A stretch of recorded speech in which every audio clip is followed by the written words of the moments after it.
Welcome back. Thank you so much for coming back and joining me for chapter 21 of A King of Wrath. Special guest appearance from the infamous Mau Mau, the king of the house of the cats. There are like 7 cats. And he's the king of them because he's the oldest and the most majestic. It's Mau Mau. Anyways, so just got done reading chapter 20, jumping right into 21, and we're looking through the eyes of Vivian now. After Thanksgiving, the year passed in the blink of an eye. I'd like to say my first holiday season as an engaged woman was special and memorable, but it was more stressful than anything else. The weeks between Black Friday and New Year's Eve were packed with work, social obligations, and endless questions about my upcoming wedding. Dante and I stayed overnight at my parents' house for Christmas, and it was just as awkward as I'd feared. If Mom fusses any more over him, people will think she's the one marrying him, my sister Agnes whispered as our mother plied Dante with another drink. We only called her mom to each other and never to her face. Imagine father negotiating that arrangement, I whispered back. We burst into giggles. We were in the living room after our Christmas Eve dinner, my mother and Dante by the fireplace, my sister and me on the couch, and my father and Gunnar, Agnes's husband, on the other couch by the bar. I didn't see Agnes much now that she lives in Eldora, but whenever we were together, we reverted to being teenagers again. Girls want to share what's so funny? Our father asked pointedly, looking up from his conversation with Gunnar. Tall, blonde, and blue-eyed, Gunnar was my sister's polar opposite looks-wise, but they shared a similar sense of humor and easygoing manner. He watched, his expression amused, as my sister and I sobered. Nothing's funny, we said in unison. My father shook his head with an exasperating expression. Vivian, put your jacket back on, he said. It's freezing. You'll get sick. It's not that cold, I protested. The fireplace is on. But I put my jacket on anyway. Besides marriage, my parents were forever fussing at me about wearing enough layers and drinking enough soup. It was one of the few holdovers from our pre-wealth days.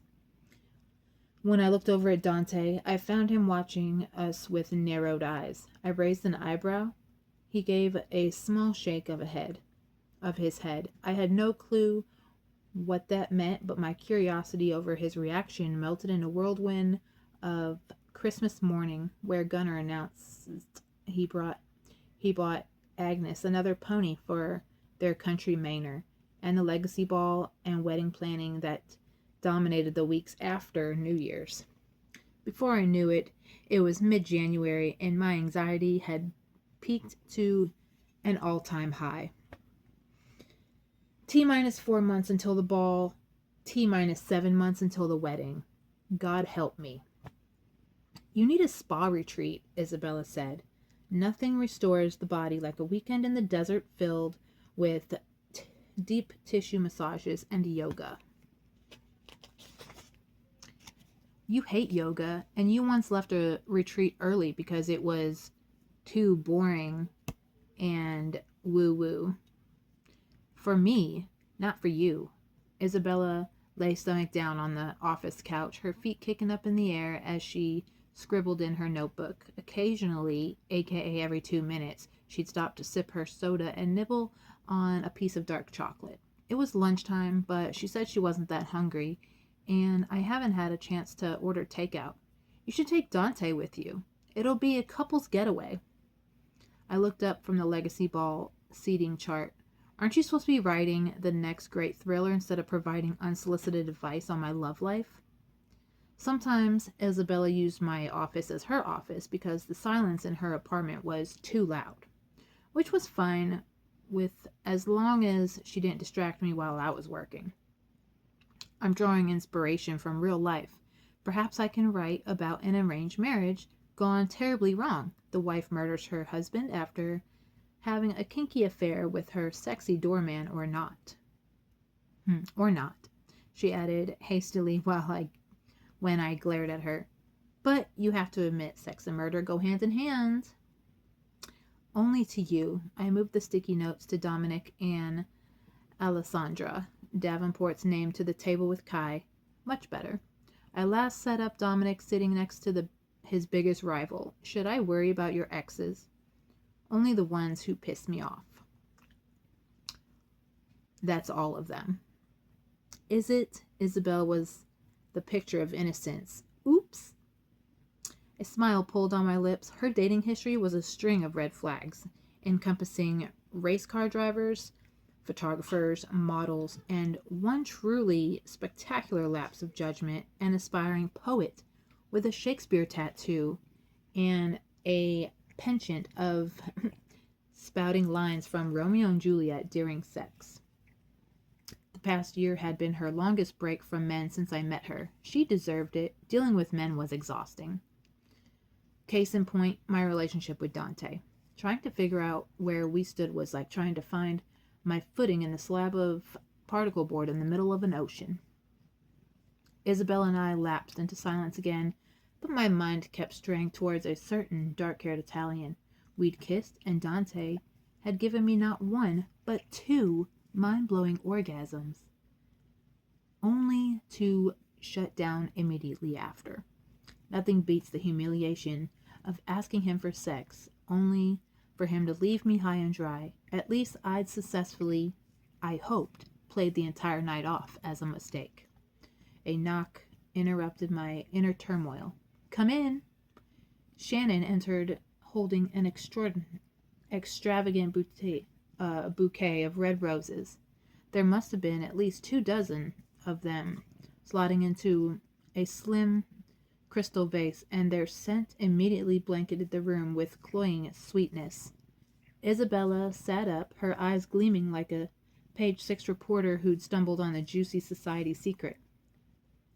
These just came for you, Shannon said with a knowing smile. Where do you want me to put them? My heart leapt into my throat. My desk is fine, thank you. Oh my God, Isabella beelined to the desk the second the door closed. These roses must have cost hundreds of dollars. What's the occasion? I have no idea, I admitted, surprised and pleasure-weared for dominance in my chest. Dante had never sent me flowers before. Our relationship had smoothed into one of the civil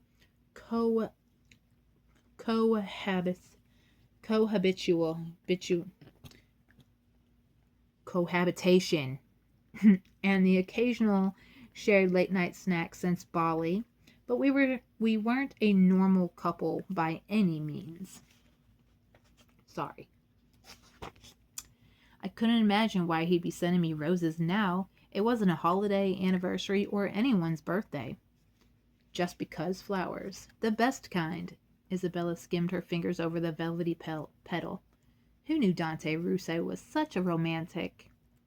Pleasure edged out of surprise. I searched the extravagant blooms until I found a tiny card with my name written on the front. I flipped it over and my stomach plummeted. It's not from Dante. Then who's it? Oh. Isabel's eyes widened when I showed her the note. Vivian. Happy belated New Year. I thought of you at midnight, but didn't have the guts to send you this until now. Hope you're doing well. Love, Heath. P.S. I'm here if you ever change your mind. Oh, shit, y'all. Shit, this is getting juicy. A cocktail of disappointment, uneasy, and confusion brewed in my stomach, save for a Merry Christmas text. I hadn't talked to Heath since the flea market. He sending me flowers made even less sense than Dante sending them.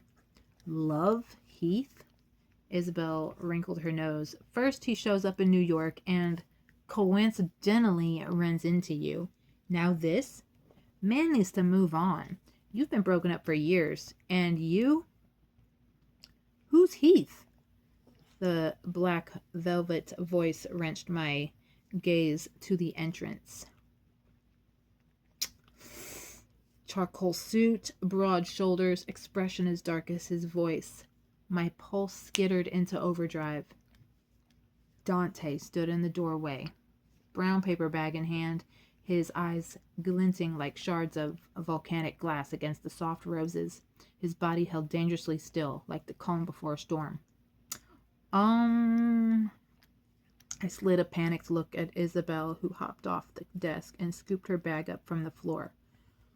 Well, this was fun, but I gotta go, she chirped into an overly bright voice.